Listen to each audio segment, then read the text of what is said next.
Hello friends, स्वागत है आप सभी का आपके अपने यूट्यूब चैनल लर्निंग नीड पर। और आज की इस क्लास में हम देखने वाले हैं संस्कृत के कुछ कारक से रिलेटेड अच्छे लेवल के प्रश्न देखने वाले हैं। तो चलिए स्टार्ट करेंगे सेशन बिना टाइम वेस्ट किए। क्वेश्चन थोड़े से कम रहेंगे लेकिन पूरे एक्सप्लेनेशन के साथ रहेंगे और क्वेश्चन का लेवल जो है वो आज थोड़ा सा अच्छा है। तो कोशिश करिएगा कि आपसे ज़्यादा से ज़्यादा प्रश्न जो है बन जाए। और हमारी लैंग्वेज की क्लास जो है वो कंटिन्यू रहेगी, जैसा कि आप लोग चाहते हैं कि लैंग्वेज जो है वो कंटिन्यू रहे। तो बिल्कुल लैंग्वेज की क्लास जो है हमारी 10 बजे कंटिन्यू रहेगी और हम इसको थ्योरी एंड प्रैक्टिस सेशन दोनों मिक्स करके अब देखेंगे, क्योंकि प्रैक्टिस सेशन से बहुत सारे ऑलरेडी हो चुके हैं। अब इसको एक गैप देके थ्योरी के साथ में पढ़ना ज़रूरी हो गया है। तो चलिए स्टार्ट करेंगे आज का सेशन। जितने लोग भी जुड़ चुके हैं रिप्लाई करने के लिए रेडी हो जाइए। सबको गुड मॉर्निंग। ओके, तो आज का जो पहला प्रश्न है वो है रामेण बाड़ीन हतो बाली। यहाँ पे आपको इतर बोल रहा है, मैं आपको हिंदी में बताती हूँ। प्रश्न जो है संस्कृत से लिखा है। साधकतम करणम इति सूत्रस्य गतार्थता कस्मिन् पदे विद्यते। यानी कि यहाँ पे इस सूत्र का जो प्रयोग हुआ है, ये सूत्र जो है किस पद में विद्यमान है। इस सूत्र के द्वारा यहाँ पे जो विभक्ति प्रयुक्त हुई है वो कौन से पद में हुई है। रामेण बाड़ेन हतो या बाली।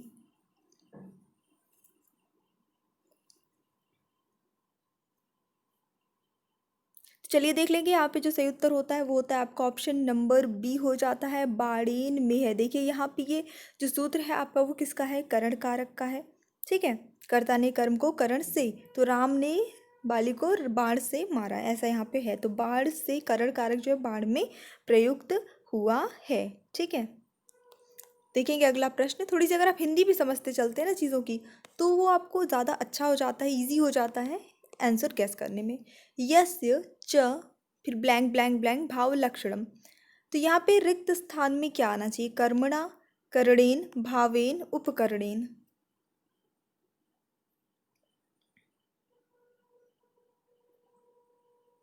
ये आपका सप्तमी विभक्ति का एक सूत्र है। कारक विभक्ति इसके सूत्र व्याख्या सहित मैंने ऑलरेडी पढ़ाई है, संस्कृत की प्लेलिस्ट में मिलेगा आपको। चलिए देख लेते हैं। यहाँ पे सही उत्तर हो जाता है आपका ऑप्शन नंबर सी, भावेन हो जाएगा यहाँ पे सही उत्तर। ये बनता है आपका पूरा यश्य च भावेन भाव लक्षणम, यानी जिसकी क्रिया के द्वारा कोई दूसरी क्रिया लक्षित होती है उसमें सप्तमी विभक्ति होती है। बढ़ेंगे हमारे अगले प्रश्न की ओर। ब्राह्मणः प्रजाः प्रजायन्ते इत्यत्र अपादानम कस्मिन् पदे वर्तते। यानी कि यहाँ पे देखिए आपका एक वाक्य दिया है, ब्राह्मण प्रजा प्रजायन्ते। यहाँ पे अपादान, कौन से अपादान कारक का प्रयोग कौन से पद में हुआ है, ब्राह्मण में, प्रजा में, प्रजायन्ते में या अजायंत में।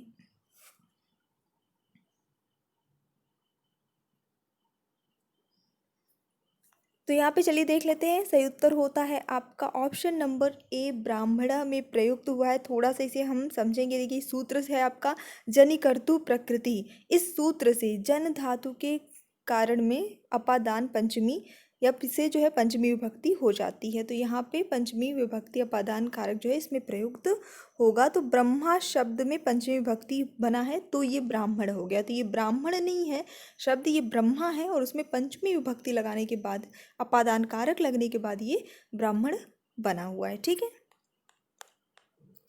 कर्तृकर्मणोः कृति। यहाँ पे आपको बताना है इत्यनेन सूत्रेण का विभक्ति वृद्धीयते थे। यहाँ पे आपको ये बताना है कि कुल मिला के विभक्ति बताना है। ये सूत्र जो है कौन सी विभक्ति का है। चलिए देख लेंगे। यहाँ पे सही उत्तर जो हो जाता है आपका षष्ठी विभक्ति का ये सूत्र हो जाता है। यानी कि कृदंत के योग में कर्ता और कर्म में हमेशा षष्ठी विभक्ति होती है। कर्ता और कर्म दोनों में षष्ठी विभक्ति होती है, ये इसका अर्थ हो जाता है। सीता स्थाल्यां तंडुलान ओदनम पचति। यहाँ पर कौन सा सूत्र प्रयुक्त हुआ है। तो सूत्र लिखे हैं आपके यहाँ पे सारे और आपको बताना है कौन से सूत्र। अब यहाँ पे देखिए, ना तो विभक्ति बताई है कि कौन सी विभक्ति आई है, ना तो कारक बताया है, सीधे सूत्र पूछ लिया है। तो इस तरह के भी प्रश्न आ सकते हैं बिल्कुल। ये थोड़ा सा अगर कठिन लेवल पे अगर बात करते हैं तो हम चलिए देख लेते हैं। यहाँ पे जो आपका सही उत्तर हो जाता है वो क्या होता है, ऑप्शन नंबर ए हो जाता है, सप्तम्यधिकरणे च। ये सूत्र से यहाँ पे प्रयुक्त हो जाता है। अब यहाँ पे लगा कहाँ पे है ये भी हम देख लेते हैं। तो देखिए, क्रिया का जो आधार होता है या विषय होता है वो अधिकरण कहलाता है। ये अधिकरण देखिए यहाँ पे छुपा हुआ है, ठीक है। तो अधिकरण कारक का ये हो जाता है, अधिकरण कहलाता है। अब जो स्थान पर कार्य संपन्न हो रहा है, जिस स्थान पे काम किया जा रहा है, उसी को हम आधार मानेंगे, ठीक है। तो यहाँ पे काम कहाँ किया जा रहा है, स्थाल्या यानी स्थाली जो है वहाँ पर भात पकाया जा रहा है सीता द्वारा। जो तंडुल मतलब क्या होता है, चावल होते हैं। तो चावल कहाँ पकाए जा, थाली में पकाए जा रहे हैं। तो इस थाली में जब सप्तमी विभक्ति लग गई तो वो बन गया स्थाल्याम। तो ये आपका यहाँ पर जो है अधिकरण कारक का प्रयोग हुआ है, सप्तमी विभक्ति का प्रयोग हुआ है। किस सूत्र से, आपका ऑप्शन नंबर ए सूत्र से। देवदत्ताय रोचते मोदकः स्वदते च अपूपः।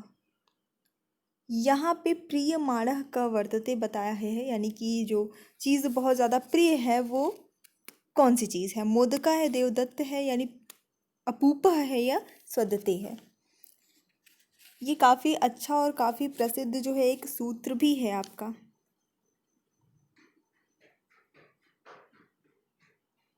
तो चलिए देख लेते हैं, यहाँ पे बी ऑप्शन हो जाता है यहाँ पे। तो देखिएगा थोड़ा सा, एक कि आपका सूत्र बनता है रुच्यर्थानाम प्रियमाणः।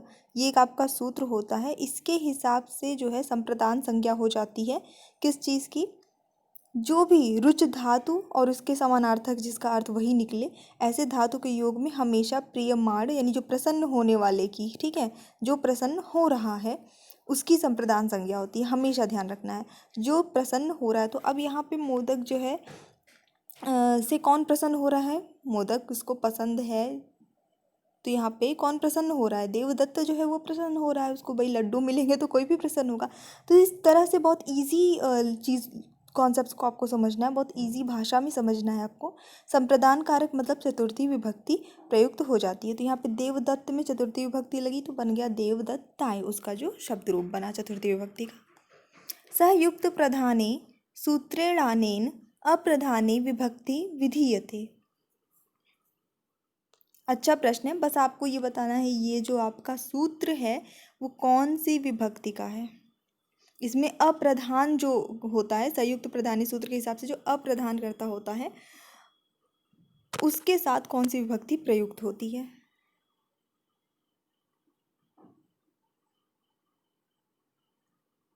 तो चलिए देख लेते हैं, यहाँ पे सही उत्तर होता है आपका ऑप्शन नंबर, जितने लोगों ने गेस किया है सी बिल्कुल सही है।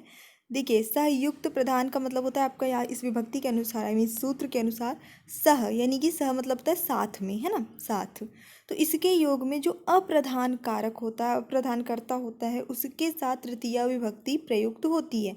अब जैसे राम के साथ सीता वन जाती है, ठीक है, तो रामेण सह सीता वनम गच्छति, ये मैंने आपको एक एग्जाम्पल दे दिया, बहुत प्रसिद्ध एग्जाम्पल है। तो यहाँ पे अप्रधान कर्ता कौन है, राम है ना। राम अप्रधान है, जाता कौन है, कार्य कर कौन कर रहा है, सीता कर रही है। तो सीता तो मेन प्रधान कर्ता हो गई, पर वो किसके साथ जा रही है, वो राम जी के साथ जा रही है। तो राम जी यहाँ पे कर्ता तो हैं क्योंकि जा वो भी रहे हैं, पर वो अप्रधान कर्ता हो जाते हैं। तो अप्रधान कर्ता में यानी कि रामेण, तो ये आप देख रहे हैं कि तृतीया विभक्ति का रूप ये बना हुआ है राम का। तो यहाँ पे ऑप्शन नंबर आपका क्या सही होता है, सी। सह शब्द योगे विभक्तिर्भवति। सह शब्द के योग में कौन सी विभक्ति होती है, अभी जस्ट बताया है, फटाफट से गेस करिए। बिल्कुल आपका तृतीया हो जाती है, अभी हम लोगों ने यही देखा है। अगला प्रश्न देखेंगे, गुरुवे नमः इस वाक्य में चतुर्थी विभक्ति का प्रयोग कौन से सूत्र से हुआ है। तो यहाँ पे आपको ये नहीं बताना है कि कौन सी विभक्ति या कारक है, आपको सूत्र बताना है। विभक्ति इसने खुद बता रखी है। चलिए देखेंगे उत्तर जो आपका यहाँ पे सही होता है वो हो जाता है ऑप्शन नंबर सी। बहुत ही प्रसिद्ध है आपका नमः स्वस्ति स्वाहा स्वधाय, ठीक है, बहुत ही प्रसिद्ध है। और गुरुवे नमः वाक्य में चतुर्थी विभक्ति का प्रयोग इसी सूत्र से हुआ है। नमः के योग में हमेशा चतुर्थी विभक्ति प्रयोग होता है, इसीलिए गुरु में जो है इसका चतुर्थी विभक्ति रूप बना गुरुवे। कर्मवाच्य और भाववाच्य में कर्ता में कौन सी विभक्ति होती है, प्रथमा, द्वितीया, तृतीया या चतुर्थी। कर्म और भाव में पूछा है, तो हमेशा कर्मवाच्य और भाववाच्य में तृतीया विभक्ति होती है। तो आपका ऑप्शन नंबर सी जो है वो सही हो जाता है। बढ़ेंगे अगले प्रश्न की ओर। किस अर्थ में प्रथमा विभक्ति नहीं होती, यहाँ पे आपको बताना है। यानी इनमें से जो ऑप्शंस दिए इनमें से कौन किसके अर्थ में प्रथमा विभक्ति का प्रयोग नहीं किया जाता। प्रातिपदिकार्थ, लिंग, हेतु, परिमाण।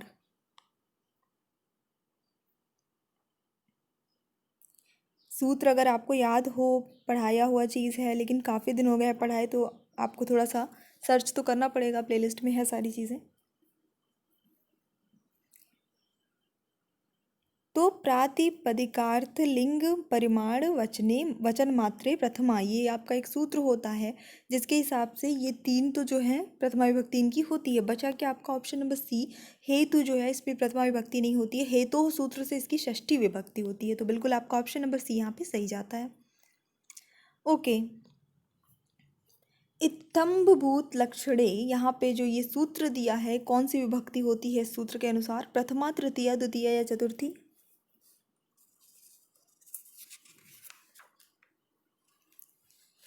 इस सूत्र का अर्थ ये हो जाता है कि कोई विशेष चिन्ह, कोई विशेष लक्षण जिससे किसी भी चीज़ की पहचान होती है, तो उस चिन्ह में, उस लक्षण के साथ में, उस लक्षण में हमेशा तृतीया विभक्ति प्रयुक्त होती है। तो यहाँ पे सही उत्तर क्या होगा आपका, ऑप्शन नंबर बी हो जाएगा, तृतीया विभक्ति। अब जैसे मान लीजिए एग्जाम्पल दे दे कि चंदनेन पंडितः, यानी कि वो चंदन से पंडित लगता है, तो वो पंडित पता चल रहा है कि वो पंडित है, लेकिन कैसे पता चल रहा है, चंदन से पता चल रहा है ना, तो इसलिए चंदन का हो गया चंदनेन, तृतीया विभक्ति इसमें लग गई, ऐसा।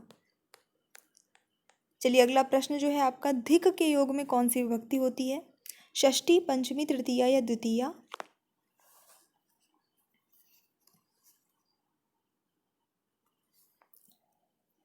चलिए देखेंगे उत्तर यहाँ पे जो सही होता है आपका ऑप्शन नंबर डी हो जाता है, धिक के योग में आपका द्वितीया विभक्ति होती है।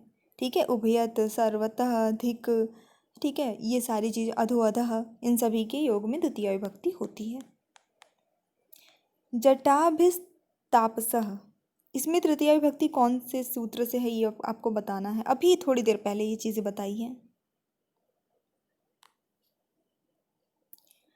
ठीक है, तो आप लोगों ने गेस कर लिया है। तो देखिए वो जटा से जो है पता चल रहा है कि वो तपस्वी है, ऐसा समझ में आ रहा है। उसका लक्षण क्या है, जटा है, कि जिससे पता चल रहा है कि वो क्या है, तपस्वी है। तो यहाँ पे आपका ऑप्शन नंबर ए हो जाता है। अभी जो थोड़ी देर पहले हम लोगों ने जो सूत्र पढ़ा था वही है इसका सही उत्तर।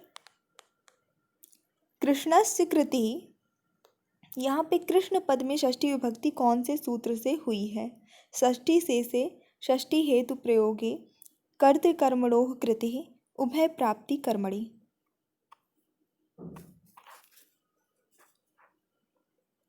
चलिए देख लेंगे सही जो उत्तर हो जाता है यहाँ पे वो होता है आपका ऑप्शन नंबर सी, कर्तृकर्मणोः कृतिः। इस सूत्र से जो है इस वाक्य में आपका कृष्ण पद में षष्ठी विभक्ति हुई है। अब इसका अर्थ देखिए, इस सूत्र का अर्थ क्या हो जाता है कि देखिए कोई भी क्रिया कृदंत रूप में जब प्रकट की जाती है तो उस क्रिया का जो कर्ता या कर्म होता है वह कृदंत शब्दों के साथ षष्ठी विभक्ति में लिखा जाएगा, षष्ठी विभक्ति में प्रयुक्त होगा, ये इसका अर्थ हो जाता है। तो ये हमारा सेशन था, छोटा सा था, लेकिन क्वेश्चन के लेवल को जो है थोड़ा सा हाई अपडेट किया है, और जो कि डे बाय डे होता ही जाएगा। फिलहाल हमको बेसिक से भी कल से स्टार्ट करनी है चीज़ें, और थ्योरीज जो है उसको साथ लेकर अब चलना है चीज़ों को, क्योंकि कॉन्सेप्ट्स क्लियर होना बहुत ज़रूरी है। प्रैक्टिस का क्या है, प्रैक्टिस तो आप लास्ट में जब एग्ज़ाम पास आता है तो फिर प्रैक्टिस ही करते हैं basically. So thanks for watching, keep studying. पसंद आया तो लाइक करिए, शेयर करिए, और चैनल पर न्यू है तो सब्सक्राइब भी करिएगा। So thanks for watching, keep studying and bye bye.